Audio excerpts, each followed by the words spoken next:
Canada has always carried itself with a quiet, almost understated confidence, the kind that does not need to announce every move to prove a point. And that is exactly why what happened next landed so loudly online. Without speeches, without explanations, without the usual diplomatic cushioning, Canada made a clear digital decision that spoke volumes. On its official TikTok presence, only one royal figure sits at the very top, fixed in place, impossible to scroll past, and that figure is Meghan, Duchess of Sussex. Not as part of a collection, not balanced out with others, but standing alone, intentionally highlighted. That choice was not random, and it certainly was not accidental. Pinned content is a statement. It signals relevance, connection, and resonance. While debates rage endlessly about hierarchy, tradition, and who is supposed to matter, Canada quietly paid attention to something far more decisive: audience response. Engagement tells the truth faster than opinion ever can. Within the same space, under similar conditions, content featuring Prince Harry and Meghan drew dramatically higher attention than posts tied to more traditional royal figures, even when those posts had more time to gather views. The gap was not subtle, it was overwhelming. That is not the algorithm misbehaving or a bad timing issue. That is people making a choice with their attention. Digital platforms do not reward titles or inheritance. They reward authenticity, emotional connection, and the ability to make people pause mid-scroll. Harry and Meghan consistently do that, not because they are forced into view, but because people seek them out. Canada did not need to explain itself because the data did the talking. There is also a deeper layer here, one rooted in symbolism. Canada understands restraint and diplomacy, and sometimes the strongest message is delivered without commentary. By elevating Meghan in this way, they acknowledged a modern form of visibility, one that does not rely on silence, submission, or rigid tradition. Meghan represents agency, composure, and self-possession, qualities that unsettle systems built on compliance. The criticism she attracts has never followed a consistent logic, which reveals that the discomfort is not about behaviour, but about disruption. Alongside her, Prince Harry's appeal endures because he made a choice that resonates universally. He chose his family over image, well-being over expectation.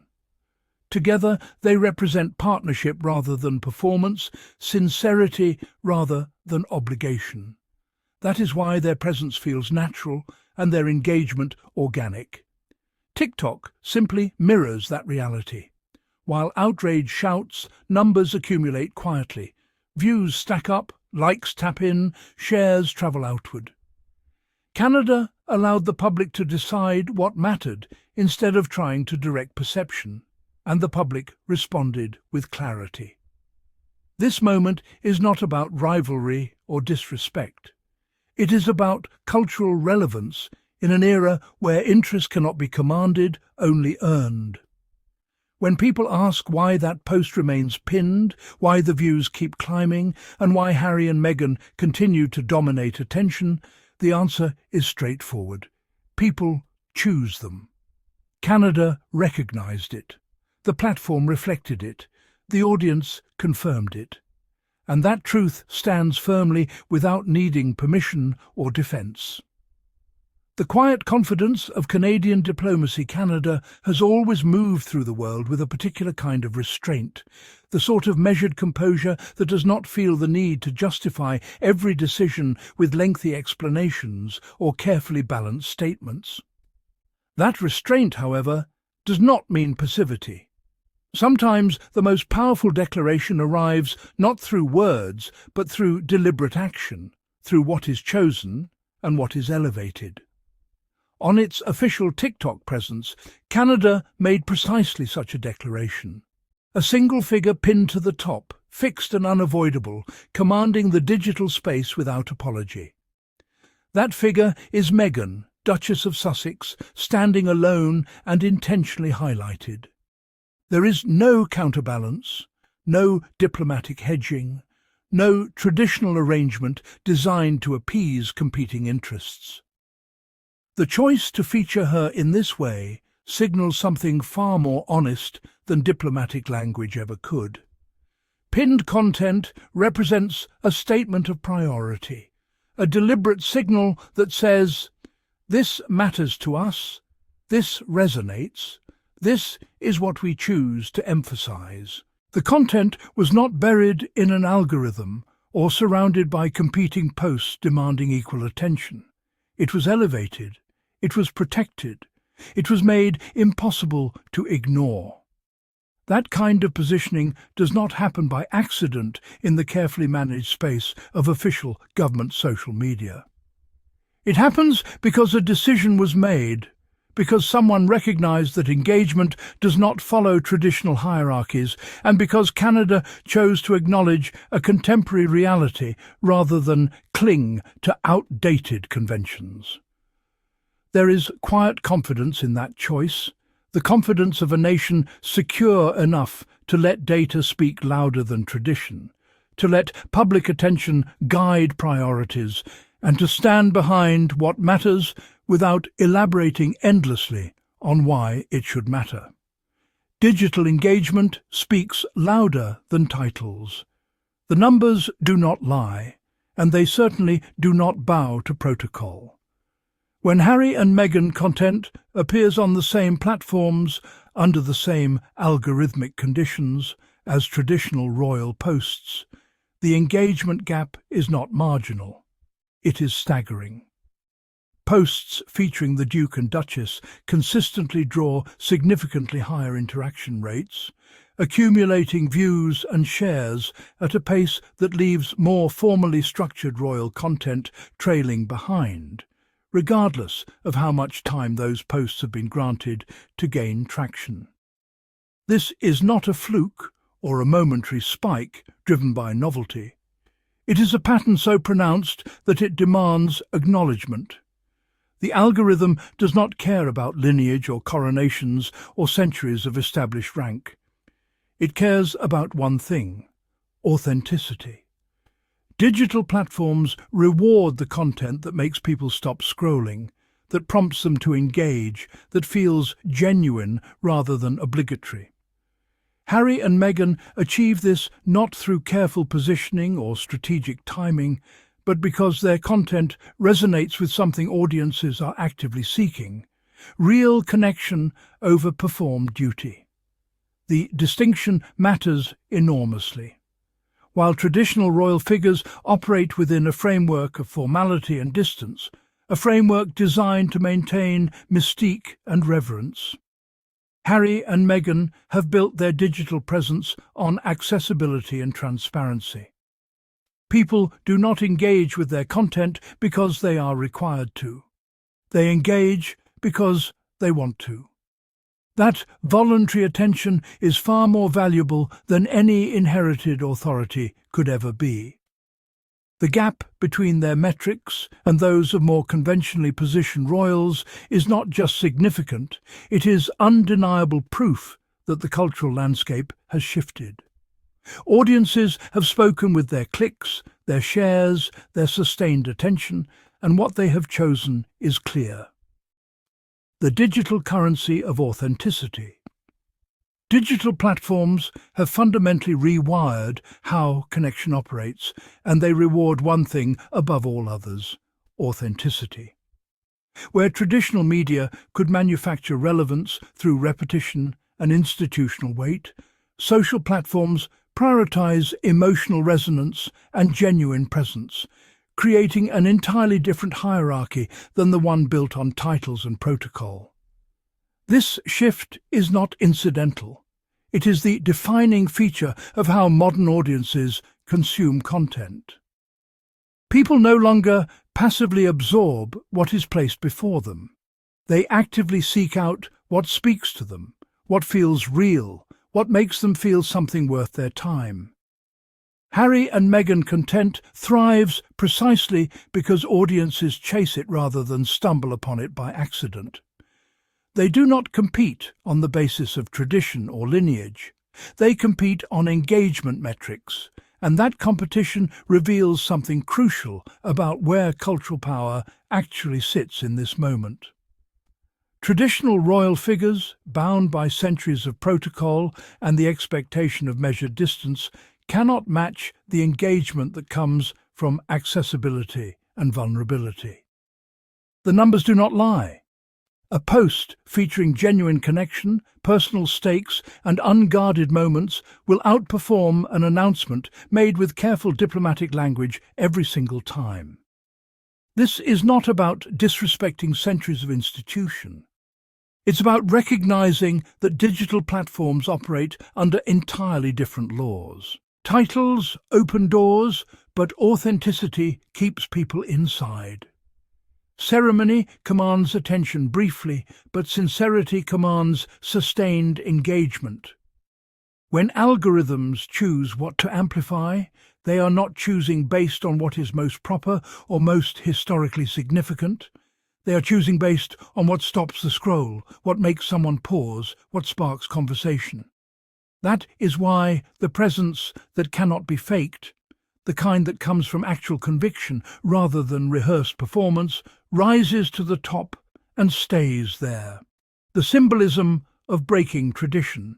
Canada's decision to pin Meghan alone at the top of its official presence was not merely a tactical move. It was a symbolic acknowledgement that modern forms of visibility operate entirely outside the bounds of rigid protocol. In a digital age where engagement flows toward authenticity rather than lineage, the choice signaled something far more profound than a scheduling preference. It recognized that relevance today cannot be inherited. It must be earned through genuine connection with audiences who have grown skeptical of performance and starved for sincerity. Meghan, in particular, embodies a kind of agency and self-possession that fundamentally disrupts systems built on compliance and silence. Her mere presence challenges the expectation that women in her position should remain decorative, dutiful, and deferential, qualities that have long been rewarded within traditional hierarchies. Yet it is precisely this disruption that resonates so powerfully with people scrolling through their feeds, seeking not deference but authenticity, not obligation but choice. By elevating her, Canada implicitly acknowledged that the old architecture of earned respect, one built on inherited titles and courtly restraint, has given way to a new one, where cultural currency flows toward those who refuse to be confined by expectations they never agreed to. The criticism that trails her reveals this truth perfectly. The discomfort is not rooted in any consistent logic of behavior, but rather in the simple fact of her refusal to comply with a system designed to diminish. This shift toward Meghan represents nothing less than a cultural recognition that earned relevance now supersedes inherited status, that people will choose authenticity over tradition, and that Canada, in its quiet way, understood this shift before many others dared to acknowledge it. The logic gap. Why criticism reveals discomfort rather than concern. The criticism directed at Meghan has always lacked a coherent spine, a consistent thread that would justify the intensity of the backlash. Listen closely to the arguments, and you will notice they shift like sand. First, it is about her ambition, then her voice, then her choices, then her very presence. This inconsistency is not accidental. It is revealing. When logic fractures, when justification becomes fluid and contradictory, it signals that the real issue lies elsewhere, buried beneath the surface-level complaints. The discomfort people feel has never actually been about her behavior, her words, or her actions in any measurable sense. It stems from something far more fundamental: disruption. Meghan enters a system built on centuries of silence, on the understanding that certain roles demand submission, that visibility comes with the price of invisibility, that one must shrink to fit the mould. She did not accept those terms. She spoke. She moved. She refused to disappear. That refusal has unsettled institutions and individuals alike, not because she behaved badly, but because she challenged the very architecture of compliance upon which royal tradition rests. Her presence, and by extension Harry's partnership with her, represents something that systems built on silence cannot tolerate: agency. The harder people grasp for logical reasons to criticize, the more their actual discomfort becomes visible. They are not troubled by her conduct. They are troubled by her autonomy, by a woman who will not be contained by expectation or tradition. That distinction matters enormously. It means the criticism says far more about the systems being disrupted than it does about Meghan herself. And Canada, it seems, understood that distinction perfectly. The power of personal choice. What Canada's digital decision ultimately reveals is that Prince Harry's choice to prioritise family over image resonates far beyond royal circles. It speaks to something universal that audiences recognise and respect. In a world saturated with carefully curated performances and obligatory appearances, their partnership stands out precisely because it operates on a different frequency: sincerity rather than spectacle, genuine connection rather than contractual obligation. The data confirms what viewers already sense intuitively: that authenticity cannot be manufactured or forced into relevance. When Harry and Meghan appear on screen or in content, their engagement does not spike because of titles or tradition, but because their presence feels organic, unforced, the product of two people choosing each other and their family above all else. That choice, replicated across millions of interactions, is what transforms a TikTok post from content into a moment that matters. Canada's pinned decision was not about elevating a title. It was about acknowledging that modern audiences no longer respond to performance wrapped in obligation. They respond to people who have made peace with their own choices and stand in them without apology. That distinction between those who perform because they must and those who engage because they choose to is precisely what makes their organic appeal so undeniably powerful, and why the numbers keep climbing without any need for explanation or defense. Data as the ultimate truth. While outrage demands to be heard, filling comment sections and trending pages with its insistent voice, the real story unfolds in silence. Views accumulate quietly, likes tap in without fanfare, shares travel outward without announcement, and yet these numbers carry a weight that no amount of vocal criticism can match. Canada understood this fundamental truth. The public does not need to be directed toward what matters. Instead of crafting narratives or controlling perception through carefully worded statements, Canada simply allowed the audience to decide for themselves what resonated, what connected, what deserved their attention. The result was unmistakable. The data told a story far clearer than any opinion editorial or heated debate ever could. Numbers do not argue or equivocate. They simply reflect reality as it exists, raw and undeniable. When engagement metrics reveal that content featuring Harry and Meghan consistently outperforms other royal content, that is not opinion or preference speaking. That is the collective decision of millions of people, each choosing what holds their interest. The algorithm does not care about tradition or expectation. It only records what people actually choose to engage with. and people chose this. That clarity, that irrefutable evidence of preference expressed through the most honest currency available, human attention, cannot be debated away or dismissed. Canada recognized that truth and acted on it. In doing so, they demonstrated that sometimes the strongest statement is made not through explanation, but through data.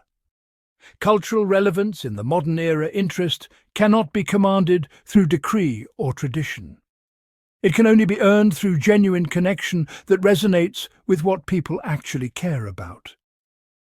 This moment represents a fundamental shift in how influence and importance are measured, no longer by inherited status or institutional endorsement, but by the voluntary attention that audiences choose to give.